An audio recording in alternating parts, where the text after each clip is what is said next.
Hey guys, how you going? Today I'm going to talk about a controversial topic. It's about this thing. It's about our phones and how attached we are to them, how addicted we are to our phone. And it's an addiction. I think that we've, as a society, we've become so reliant upon being entertained and expected to just have data in front of us the entire time and be screen facing. It's only taken such a short while before technology has just gathered such pace. And I remember the time when, like, it wasn't so long ago, but 10 years ago, you'd be waiting for like 20 minutes for a video to buffer. And it would just have this line and it would be like waiting for things to happen. And now our expectation is immediacy. I want things and I want it now. And we've just got so used to being so reliant on this for everything. Like literally everything. If the network shuts off, we all go into chaos.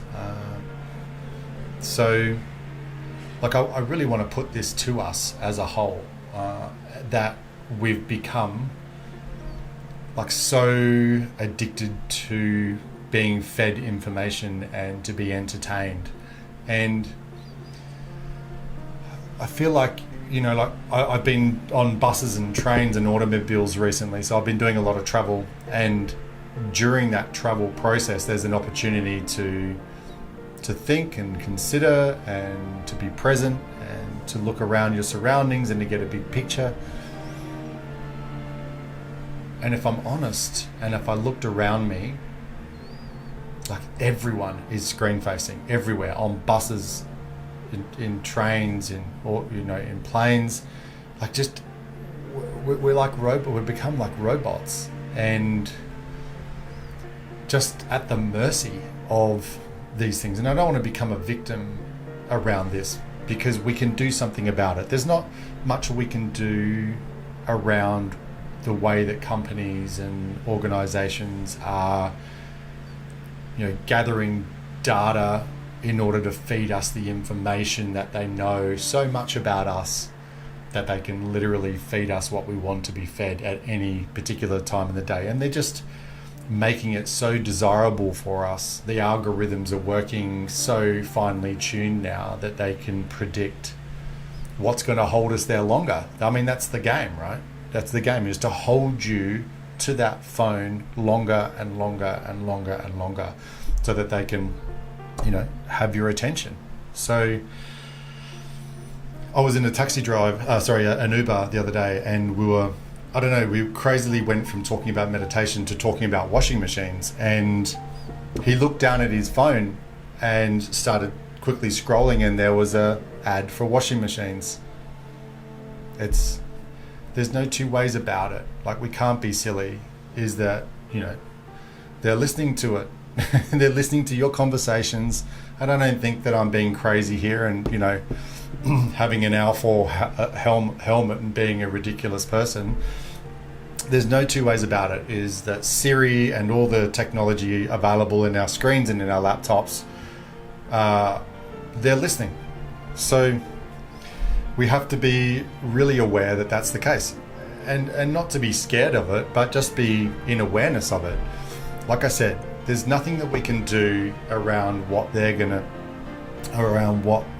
do, because they're just we're feeding the machine and they're responding with better and better technology in order to keep us there.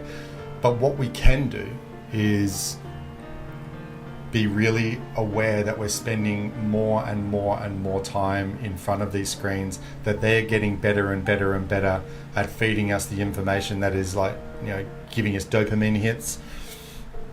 And so, excuse me. I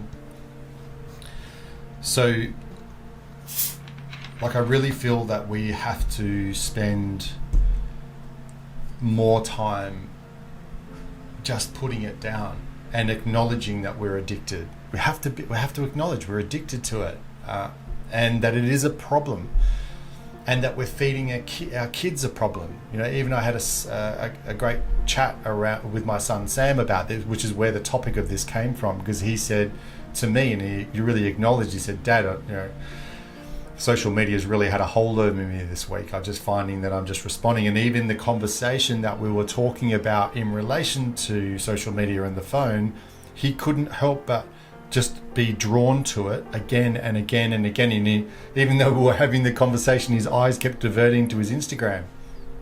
So that's a problem. And we can't just ignore it anymore. It is a big problem. It is something that we need to really tackle, because I don't hear anyone saying anything about it anymore. I used to, but now I don't. I don't know whether I'm not looking in the right places, but nobody is raising the red flag going, this is a friggin' problem. And if we don't face it as a community and as a group, we're going to be producing kids that are so addicted to technology. And I don't know, I worry. I'm concerned about that. Is that they are so reliant and upon this bit of technology that and they're addicted to it, and I'm addicted to it, and I'm equally not coming from a place that I have control of this and I'm sitting atop a mountain, without technology. That's just not the truth.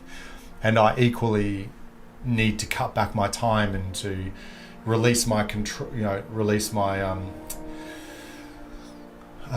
what am I trying to say? But to gain more control over my consciousness around what I'm doing with it, and only use it in the times that I need it, and then to be able to put it down. So first thing is, I want to acknowledge that there is a fucking problem. It's a big fucking problem. And we need to do something about it, because it stems from us not being connected to ourselves. It means that we're connected to everything out there, and we're not connecting inside. That's a major fucking problem. Sorry about swearing, but it is. And if I don't raise the red flag on it, then we just keep on with this thing. It's okay. It's not fucking okay. We've got a problem and we need to address it, because it's stopping us from connecting inside with nature, and our time that we're spending with ourselves, getting to know ourselves, being with the rhythm of the planet and the energy of the planet and each other, is becoming less and less and less and less.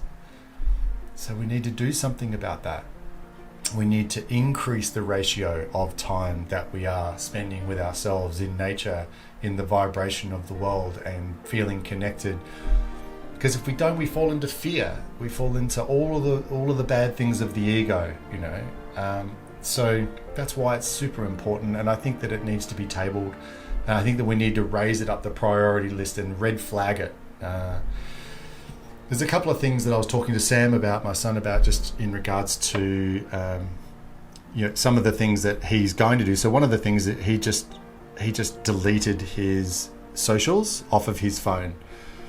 Still keeping it on his desktop, because he wants still access to it, but it's a little bit more difficult for him to get the laptop open.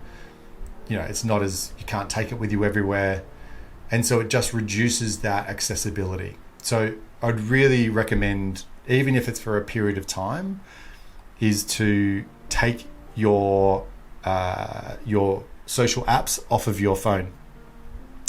And the other thing he recommended as a solution, which I think is a great solution, and I haven't worked out how to do it just yet, but his friend Arch has made his entire phone like monochrome, or like just black and white.